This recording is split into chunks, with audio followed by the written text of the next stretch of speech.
That pain is pain that you're carrying with you.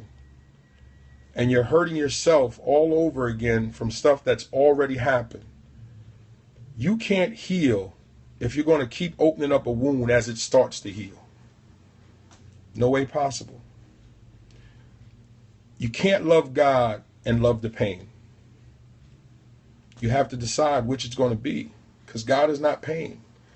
And if we trust that we're here for a purpose, then why would we hold on to baggage that other people created or other things that we allowed people to do? Understand that you can't stop a man from lying, but you can control how it affects you.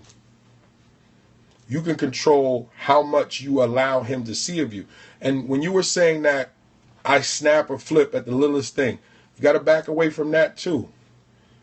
Because if you jade yourself that way, then the minute that you see a man's flaws, you'll get rid of them.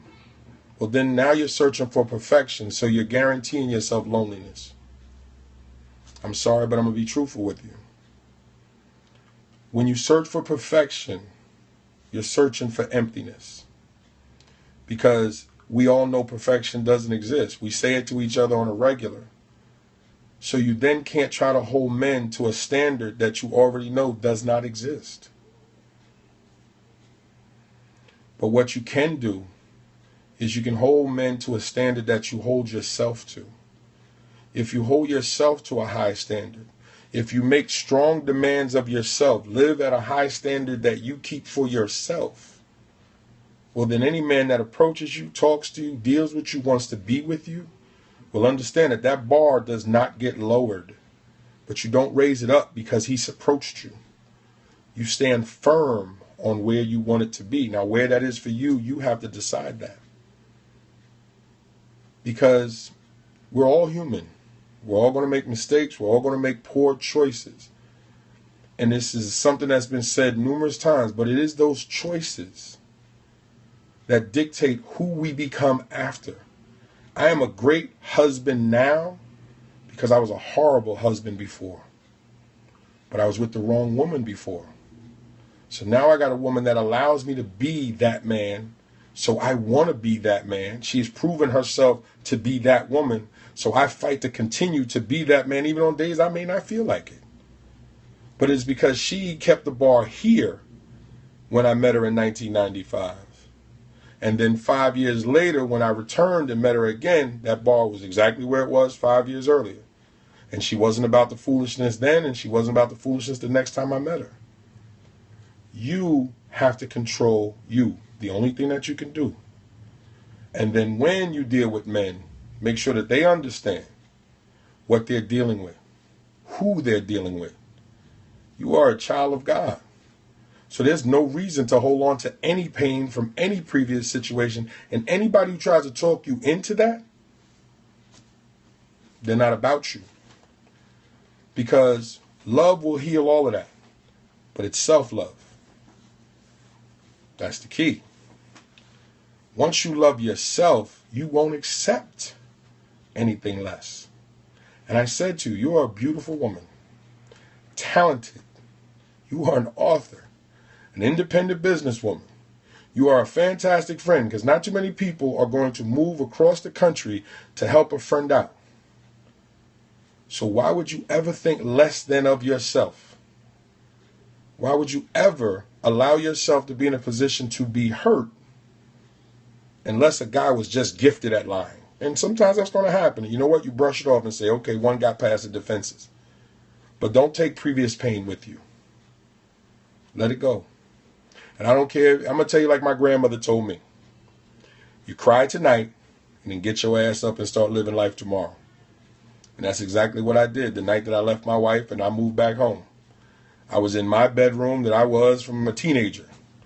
And my grandmother came to the door and I was in tears because I couldn't believe that I had basically blew my marriage up. And my grandmother knocked on the door. And when she opened the door, she said, "You in here crying?" I said, "No," trying to wipe my eyes. She said, "We didn't raise you to be soft. So you cry tonight and then get your ass up and start living life." Now, I left my previous wife in 2000. Since then, I'm happily divorced, happily remarried. I've written 3 books. I started a company in 2010, and I have published, along with my 17 books total. So I've done more. Married a beautiful woman. We have a beautiful daughter.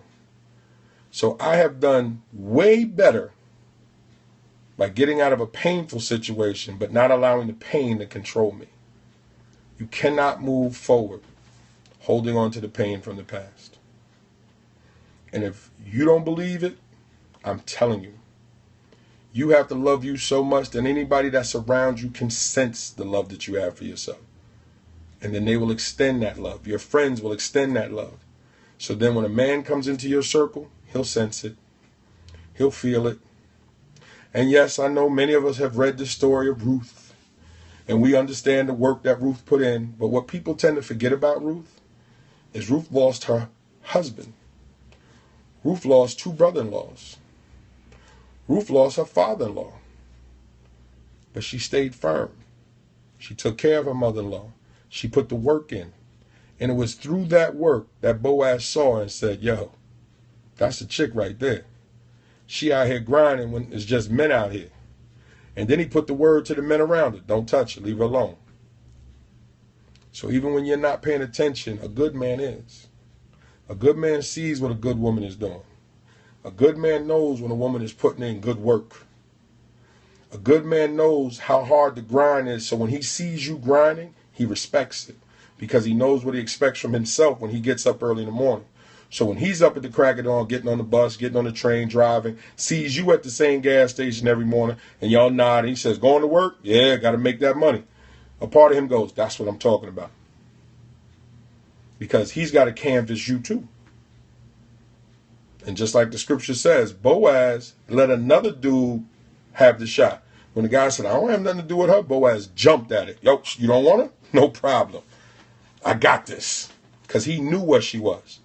The other dude only knew about her history.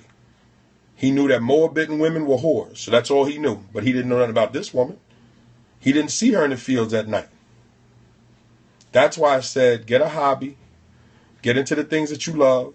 Get into the things that you want to do, even out there in the West.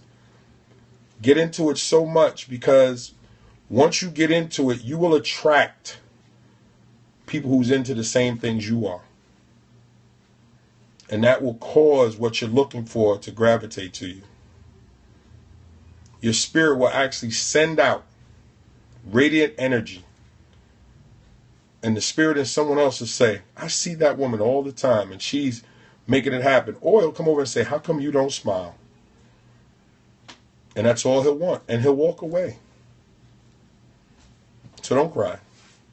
But if you do, cry tonight. But know that there's some great men out here. But they're in hiding too now. We don't want the crazy chick. Nobody wants the crazy chick. Nobody won't be coming home and all their windows busted out because you was listening to Jasmine Sullivan songs 17 times in a row. So I'm just saying, understand that we're going to go through some rough times, darling. And it's not just you as a woman, as men, good men, yes. And there's a man out there right now who needs you in his life. But he can't be with you until you're ready to allow him to be in that position in your life. So if you don't know you, or you're not comfortable with you, how can that man come in and make you comfortable? Thank you, darling. Thank you, guys. I'm sorry I haven't been responding to the what's name. I'm just doing what I do. But I thank you so much for the hearts. I appreciate it. But I'm just serious because I was in the car and, excuse me, I just couldn't respond like I wanted to. So that's why I said I wasn't even going to scope tonight because I haven't been scoping because I just haven't been really feeling it. And I just want to get some water. I'm still here. I'm just going to get my water. I just haven't really felt like scoping. But tonight, when I saw you come on, drinking like an alcoholic, it really touched me because I don't like to see women cry anymore. I've caused enough tears in my time.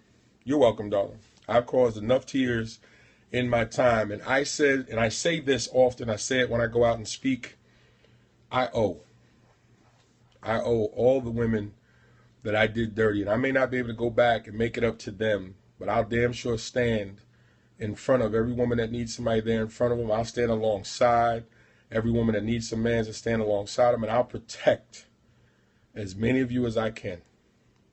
And if it's nothing by just giving away the information that's going to help protect you, then that's what I do. And that is what I go out and speak about. It is what I do out on the street. It is what I do on a regular. Because some men just don't know how to voice what they're feeling. And they're out there. And they want great women. They do. I'm working on a book now that's going to help bring to light the problems with baby daddy drama. And I'm going to expose or put a light on some of the men that are out here that are actually creating children that they can't take care of. And I was that dude at one time. And I don't hide from my past. I don't run from it. I don't care what people think about what I used to be. And people can call me a lot, and they have. I have been called everything by parents, by whoever, and they were right. I'm not that man no more. And I know that men can change, but my change came because of the Lord and because of my wife. Her strength and who God is helped place me in position to continue what I had started. But the first thing was me realizing I didn't want to live that life anymore. Just like I'm saying to you, tonight you got to look in the mirror and you have to see the beautiful woman that you are. Yes, you're going to have to do like my girl in what's the movie, the show Murder, whatever, How to Get Away with Murder. Take the wig off. Take the makeup off. You're in your house. Ain't nobody going to see. Take all the accessories off. See the beauty in that woman. The accessories enhance the beauty that's already there. But if you need the accessories to feel beautiful, then something's missing in that mirror. Take off everything. And if you want, stand there butt-ass naked. Because you got to learn to love every inch if you want him to love every inch. I'm telling you. Because if you're uncomfortable, he's going to be uncomfortable. Because he's going to feel uncomfortable in trying to figure out how to make you comfortable. He's going to say to you, there's nothing wrong with you being naked. I like seeing you that way. He's going to tell you there's nothing wrong with how you look. You don't need the wig. But if you're stuck to the accessories, then you're going to feel you're not you without them. Look in that mirror and find the beauty that God created. Sits right there. I'll let you in on a secret or a trick that I used to use when I was pimping. When I was pimping, I would stand in front of a mirror and I'd have a woman. I always dated full-figured women, so all my plus-size ladies that's on understand that I am a fan. I am a lover of plus-size women. Yes, sexy starts at size 16. I would stand a woman in front of a mirror and stand just behind her with my head on her shoulders. Most of the time I was taller than the woman, so I'd crouch down. And I'd put my head on her shoulders and I would say, look in that mirror. And you don't know how many times the woman would actually not be able to look at herself in the mirror. And I would say, no, come on, I want you to look. And I would say, do you see the beauty that I see? And do you know how difficult it was for some women to look at themselves? I knew right then and there I had them. I knew that if she could not look at herself in the mirror, there was no way in hell she was going to tell me no to anything that I wanted. That's why you have to take control of you. You have to look in that mirror long before some man stands you in that mirror and see your beauty. So when he stands behind you for real and says, I love the way your cheeks look, you've already said that to yourself. When he says, I love the way your nose look, you're going to say, I thought that same thing. When he says, I love your smile, you're going to say, that's one of the things I do when I'm in the mirror all the time. I cheese all the time. But if you can't see it, he can tell you anything. If you don't feel it, he'll input any feelings that he wants you to feel. So who becomes the puppet? And who becomes the puppet master? Cut the strings and take control of yourself. Stand in that mirror in your raw nakedness, flaws and all, and find the beauty. Know that there is beauty. And if you can't see it the first time, tell the mirror, I'll be back tomorrow. I'll be back tomorrow. And before you put on your accessory, stand in front